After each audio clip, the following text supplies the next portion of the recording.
क्या इंसान सच में निस्वार्थ हो सकता है? क्या हम कभी ऐसा काम करते हैं जो बिल्कुल दूसरों के लिए हो और उसमें हमारा कोई निजी स्वार्थ ना हो?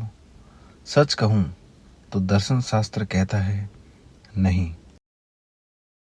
पहला सच ये है कि जब भी हम कोई काम करते हैं उसमें कहीं ना कहीं हमारा अपना फायदा, हमारी अपनी ज़रूरत या हमारी खुशी छुपी होती है।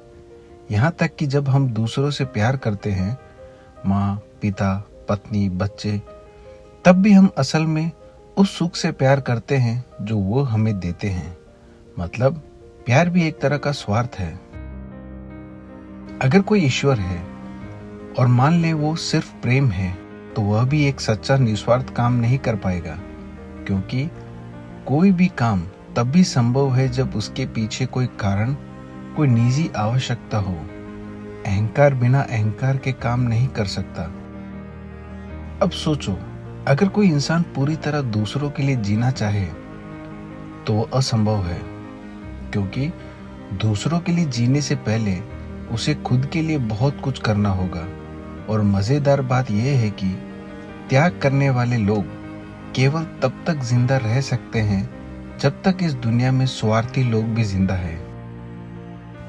मतलब उच्चतम नैतिकता के अस्तित्व के लिए अनैतिकता का होना जरूरी है।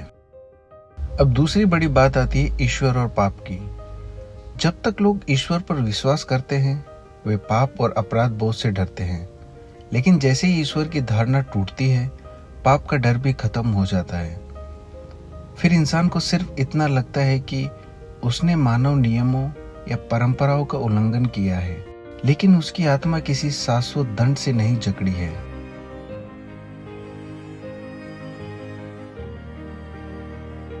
अगर इंसान ये मान ले कि उसके सभी कर्म वैसे भी अनिवार्य है, यानी हम असल में पूरी तरह जिम्मेदार नहीं हैं, तो अपराध बोध और अंतरात्मा की चुभन भी धीरे धीरे मिट जाती है। तो असली सवाल ये नहीं कि हम अच्छे हैं या बुरे, निस्वार्थ है या स्वार्थी।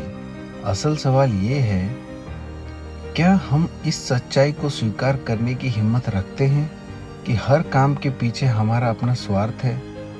और अगर पाप और ईश्वर की धारणा मिट जाए, तो क्या हम बिना अपराध बोध के जीने को तैयार हैं?